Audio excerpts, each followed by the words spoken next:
Assalamu alaikum. Good evening. Hello everyone. Welcome to today's spoken English class. Today we are going to learn some simple, smart, and powerful English sentence structure that you can use in your daily life. If you practice those patterns regularly, your English speaking skill will improve day by day, and you will become more confident while speaking English. So stay with me, practice with me, and later start today's class. So, everybody, topics use of trying to Bangla to English. আমি 5টা sentence তৈরি করব, সেটা আপনারা দেখে এটা বুঝবেন কোথায় কোথায় ট্রাইং টু ব্যবহার করতে হয়।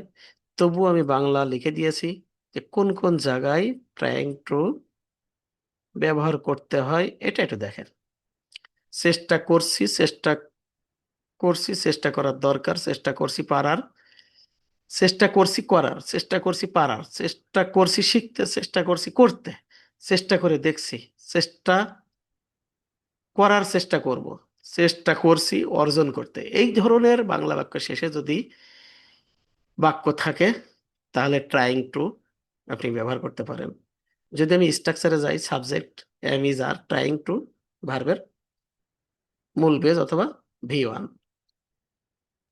আমি আমার ইংরেজি উন্নত করার চেষ্টা করছি। আপনারাই শুরু করেন, আমি একটু অফ থাকি।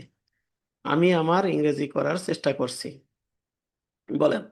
তো ফার্স্ট টাইম আমরা সূত্র লিখে নিই আগে, তারপরে চিন্তা ভাবনা করবো। আই অ্যাম, টি ওয়াই, এই ক্যালকুলেশনের চেষ্টা করছি যেহেতু আছে বাংলা বাক্য শেষে। আমার ইংরেজি উন্নত করার,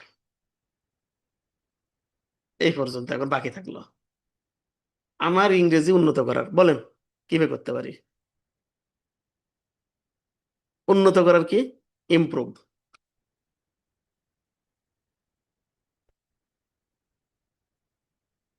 কার? আমার। ইংরেজি, তাহলে আগে ইংরেজি লিখি, কিন্তু মাই তো আর লাস্টে লেখা যায় না, তাই আমি কি করলাম, এই মাইটা এখানে দিয়ে দিলাম, বাস।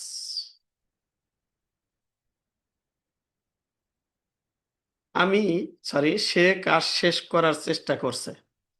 আগে সূত্র লিখবেন, তারপরে কথা বলবেন। She is, TRYING, trying to, বাকি থাকে কতটুক?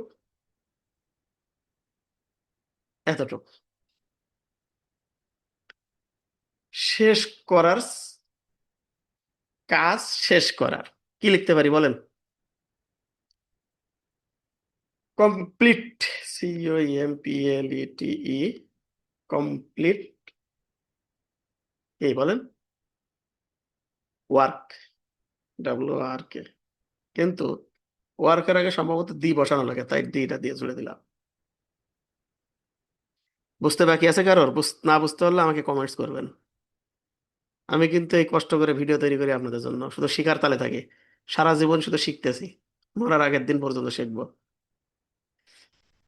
তারা ম্যাচ জেতার চেষ্টা করছে, ফর্মুলা আগে। দে আর, TRY, ট্রাইং টু, কি জেতার? ম্যাচ জেতার। এই দুইটার ইংরেজি এখন খুঁজে বের করেন। যে বাংলা বাক্যের প্রথম, একটা বাংলা যখন বাক্য থাকে, প্রথম যে বাক্যটাই থাকে তার ইংরেজি, লাস্টের ডার ইংরেজি, তারপরে ফর্মুলা, তারপরে বাকিটুকু ডান থেকে বামে। এটা যদি বড় বাক্য হতো তারপর ডান থেকে বামে হতো। তাহলে তারা ম্যাচ জেতার চেষ্টা করছে, বলেন। না আমি লিখবো? আমি কি লিখে দিব? জেতার ইংলিশ কি? স্বাভাবিক। বলেন বলেন বলেন বলেন, বাকিরা বলেন। তা সম্ভবত দি বসাইলে হয়ে যাচ্ছে। এই যে,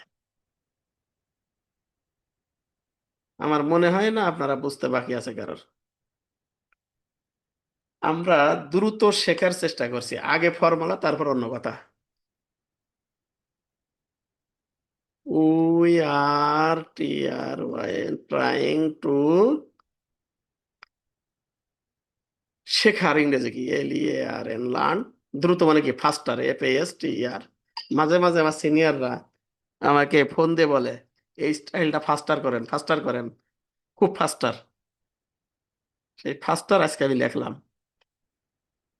সে সবাইকে সাহায্য করার চেষ্টা করছে। সে সবাইকে সাহায্য করার চেষ্টা করছে। এখন অবশ্যই হি ইজ আগে দিই, পি আর ওয়াই, তারপরে বাকিটা ভাগতেছি। এতটুকু এতটুকু শেষ, কিন্তু আমি এটা দেখাই। এটাও শেষ, এটাও শেষ। বাকি থাকে কতটুকু? এতটুকু। লাল কালি দিলাম। কি হবে বলেন? দেখি পারি কিনা। দেখেন তো হয়েছে কিনা। সো আপনারা যদি আমার সাথে নিয়মিত লেগে থাকেন, তাহলে আমার মনে হয় না আপনাদের কোনো কষ্ট হবে। তো thank you so much everyone for watching this class start to end. I hope today lesson helpful. You learned something useful and improve your English speaking confidence a little more. If you enjoyed this class, please like, share, comments, and follow this page. More spoken English, you will get lesson. You will get more lesson. Keep practicing every single day because regular practice is the key to fluent English speaking. See you in the next class. Take care and keep learning. Good night. Good night.